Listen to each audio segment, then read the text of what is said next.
사도행전 5장 12절에서 13절까지 보겠습니다. 그러므로 그 사도들의 그 손들을 통하여 그 사람들에게 많은 기사와 이적이 원인이 되었다. 그러므로 그 솔로몬의 행각 안에 모든 사람의 마음이 하나가 되었다. 하나님의 방법은 사도들에 의해 많은 기사와 이적을 드러냈습니다. 그러므로 사람들은 평안한 마음으로 하나가 되었습니다. 하나님이 사용하는 도구가 하나님의 뜻을 따라 행하게 되면 하나님의 그 역사는 드러나게 됩니다. 그러나 만약 하나님의 종이 하나님의 뜻을 따르지 않고 자기 생각을 행하면 그는 하나님의 종에서 벗어날 뿐 아니라 하나님의 역사를 드러내지도 못하게 됩니다. 이와 같은 삶을 살았던 사람들이 제사장들이며 하나님의 종에서 벗어난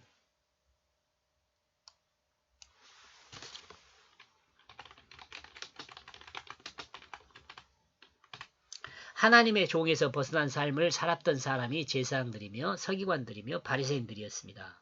이러므로 주님은 이들을 향하여 독사의 자식들이라고 평가를 했습니다. 안타까운 현실은 아직도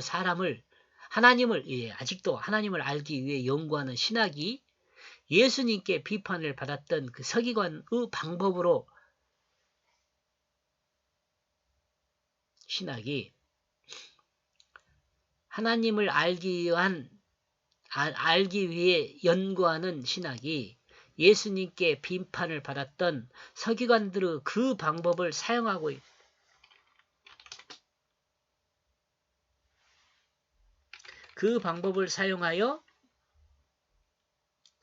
있다는 것입니다. 예. 그러니까 지금 제가 여기서 말하고 싶은 것은 뭐냐면 지금 이 시대의 신학도 이 시대에도 하나님을 알기 위해서 공부하는 사람들이 있는데 그 공부하는 방법이 뭐냐면 서기관과 바리새인들이 했던 그 방법을 그대로 하고 있다는 거예요. 그럼 어때요? 독사의 새끼들이 되는 거죠. 성경이 계시한 하나님의 뜻이 무엇인가를 아는 것이 중요하지. 문자적으로 따져서 또 역사적인 사실을 따져서 이렇게 신학하는 것이 아니라니까.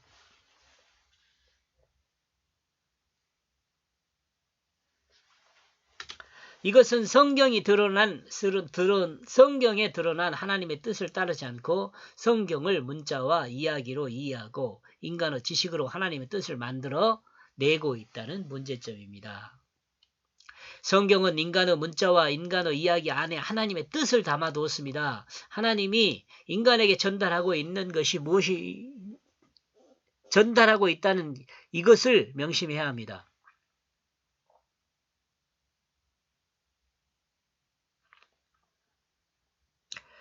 성경 해석을 하나님의 뜻을 따라 이해할 때 하나님의 역사는 세상에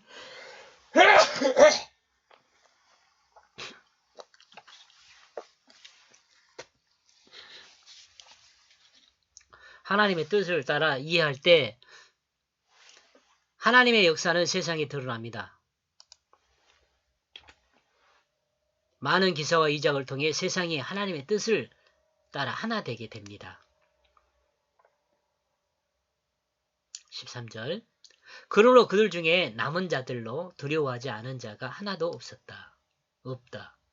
그 자신들에게 함께하게 되어 그러므로 그 백성이 그 자신들을 칭송하고 있다. 예수 그리스도의 십자가와 부활을 믿는 새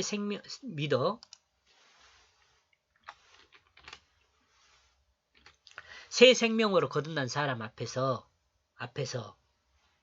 거짓은 드러나게 되어 있습니다.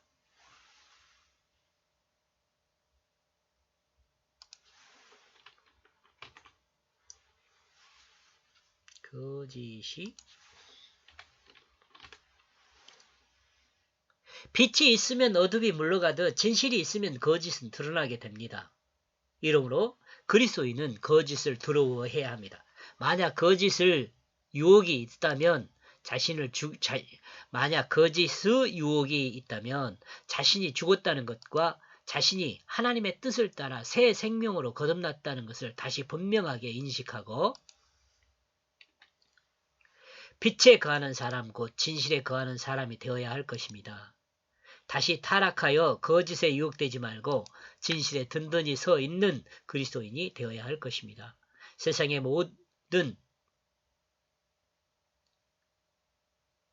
모든 진실한 사람은 서로 함께 할 수 있습니다. 그리고 하나님 백성으로 칭송을 받게 됩니다. 여기까지 보겠습니다. 고맙습니다.